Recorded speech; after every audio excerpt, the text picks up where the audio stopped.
जी अस्सलाम वालेकुम, बिस्मिल्लाहिर्रहमानिर्रहीम। हम बात करेंगे नॉइज़ की फ्रॉम के पार्ट। नॉइज़ को अगर हम देखें तो इसमें सबसे पहले डेफिनेशन है कि अनवांटेड साउंड है या फिर wrong sound wrong place wrong time पर है। इसके सोर्सेज में बाहर से शुरू करते हैं। स्ट्रीट में ट्रैफिक की वजह से होगी, रेल रोड की वजह से होगी, एयरप्लेन की वजह से होगी, ठीक है, ये होगी मोड्स ऑफ ट्रांसपोर्टेशन। उसके बाद कंस्ट्रक्शन साइट पर हो सकती है, कंज्यूमर के प्रोडक्ट्स वगैरह में हो सकती है, जैसे हम कोई प्रोडक्ट कंज्यूम कर रहे हैं, मिल्क शेक बन रहा है, कुछ भी। बिल्डिंग्स के अंदर हो सकती है, प्लम्बर काम कर रहा है, वहाँ पर कोई कंस्ट्रक्शन तो अलग से उन्होंने लिखा हुआ है, पर बिल्डिंग्स के अंदर जहाँ पर रेजिडेंशियल एरिया है या फिर दूसरी बिल्डिंग्स हैं, क्या कहते हैं, कमर्शियल एरिया है, वहाँ पर भी हो सकती हैं।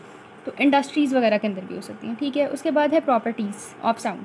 प्रॉपर्टीज़ ऑफ साउंड यहाँ पर उन्होंने दो बताई हुई, एक है लाउडनेस जिसे इंटेंसिटी भी कहते हैं और दूसरी है फ्रीक्वेंसी। लाउडनेस डिपेंड कर रही होती है कि जिन वाइब्रेशंस ने इनिशिएट किया था नॉइज़ को, उनका एम्पलीट्यूड क्या है। डेसिबल्स के अंदर इसको मेजर करते हैं। अब 0 डेसिबल बेसिकली वो लोएस्ट साउंड होती है जो कि ह्यूमन ईयर को ऑडिबल होती है, ठीक है। यहाँ पर उन्होंने डिफरेंट पूरा दिया हुआ है, ठीक है। प्रिंटिंग प्रेस जो होती है उसके अंदर 80 होती है, फिजिकली पेनफुल होती है 80। नॉर्मल कन्वर्सेशन के अंदर 60 होती है, क्वाइट लाइब्रेरी के अंदर 40 होती है और 25 to 35 डेसिबल्स एक्सेप्टेबल होती है हॉस्पिटल वार्ड्स के अंदर, ठीक है। एक्सेसिव एक्सपोजर जब होता है नॉइज़ की तरफ, तो that is the most common cause of preventable hearing loss globally.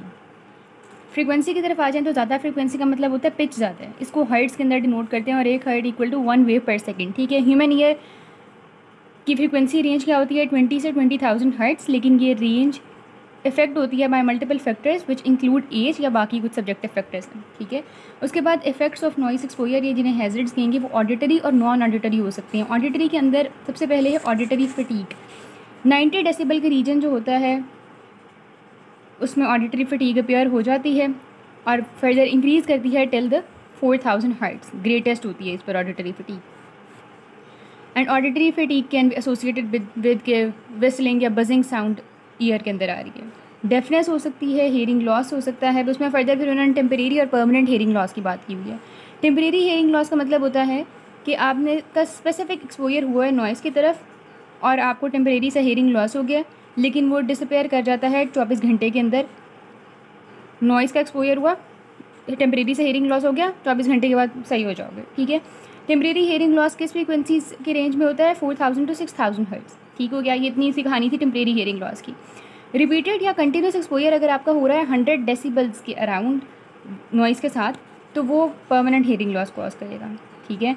इसमें क्या होता है कि इनर ईयर डैमेज हो जाता है, हेयर सेल्स उसके डैमेज हो जाते हैं और ये सारी कहानी ये वाली लिखी हुई है। अगर तो ये ऑक्यूपेशन के नतीजे में हो रहा है, ऑक्यूपेशनल यानी इंडस्ट्रीज़ के अंदर काम कर रहे हैं और ऑक्यूपेशन की वजह से इस ऐसी नॉइज़ की तरफ एक्सपोजर था और उसकी वजह से परमानेंट हेयरिंग लॉस हो रहा है, तो उसे कहते हैं ऑक्यूपेशनल हेयरिंग लॉस, ठीक है। जब एक्सपोजर होता है आपका नॉइस जो कि 160 डेसिबल से अबव है, तो उसकी वजह से टिम्पैनिक मेम्ब्रेन रप्चर कर जाती है, ईयर ड्रम रप्चर कर सकता है, परमानेंट हेयरिंग लॉस हो जाता है। नॉन ऑडिटरी इफेक्ट्स के अंदर इंटरफेरेंस विद स्पीच है, अनोयंस है, एफिशिएंसी का पॉइंट है, फिजियोलॉजिकल चेंज है और कुछ चीज़ें हैं जो कि बिसाइड्स हेल्थ इफेक्ट हो रही होती हैं। बहरहाल ऑडिटरी के अंदर एक दो और चीज़ें हैं।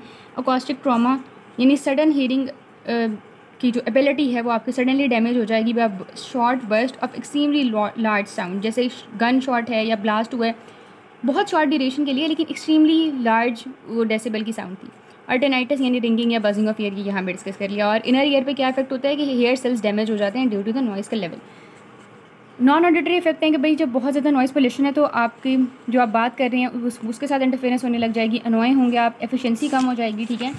अब इसमें फर्दर फिर अंदर जो चीज़ें उन्होंने मेंशन की हुई हैं वो ये थी कि इरिटेशन होगी, short temper, aggression, antisocial, sleeping disorder, pattern आपके स्लीप का हैम्पर हो जाएगा और अनकम्फर्टेबल होंगे आप। फिजियोलॉजिकल चेंजेस को अगर देखें तो उसमें बीपी ज़्यादा हो सकता है, इंट्राक्रेनियल प्रेशर ज़्यादा हो सकता है, हार्ट रेट, ब्रीदिंग और स्वेटिंग ज़्यादा हो सकती है, ठीक है। बाकी जनरल सिम्टम नॉज़िया, फटीग, गिडीनेस लिखी हुई है। हेल्थ के अलावा इकोनॉमिक लॉसेस भी हो सकती हैं। फिर आते हैं कंट्रोल ऑफ नॉइज़ पर। कंट्रोल के लिए उन्होंने 7 पॉइंट्स लिखे हुए हैं। सबसे पहला पॉइंट तो ये है कि सिटीज़ की बहुत केयरफुल प्लानिंग होनी चाहिए, ठीक है। डिवीजन होनी चाहिए प्रॉपर सिटी की जोन्स के अंदर, कि ये वाला जोन जैसे इंडस्ट्रियल जोन है, फिर ये वाला जोन जो है यहाँ पर लोगों की रिहाइश का जोन है, इस तरह से। फिर इसके अलावा वाइट ग्रीन बेल्ट्स मौजूद होनी चाहिए। जब प्लांट मौजूद होंगे या ग्रीन बेल्ट मौजूद होगी between source of noise and receiver, तो थोड़ा सा वो आ जाएगा कि वो एब्जॉर्ब हो जाएगी साउंड, ठीक है। Control of vehicles, heavy vehicles narrow जो स्ट्रीट्स होती हैं उनके अंदर से नहीं गुजरनी चाहिए। इसी तरह जो स्पीड होती है अगर वो 30 to 60 km/h रहती है तो जो साउंड होगी या नॉइस उससे प्रोड्यूस होनी है वो कम होगी as compare to more speed, ठीक है। To improve acoustic insulation of building, अब इसमें यह है कि एकॉस्टिक इंसुलेशन होनी चाहिए बिल्डिंग्स की वॉल पर, विंडोज़ में हो सकती है, सीलिंग पे हो सकती है, यानी नॉइस अब्जॉर्बिंग मटीरियल का इस्तेमाल होना चाहिए। इंडस्ट्रीज़ एंड रेलवेज़ के अंदर कंट्रोल करना चाहिए।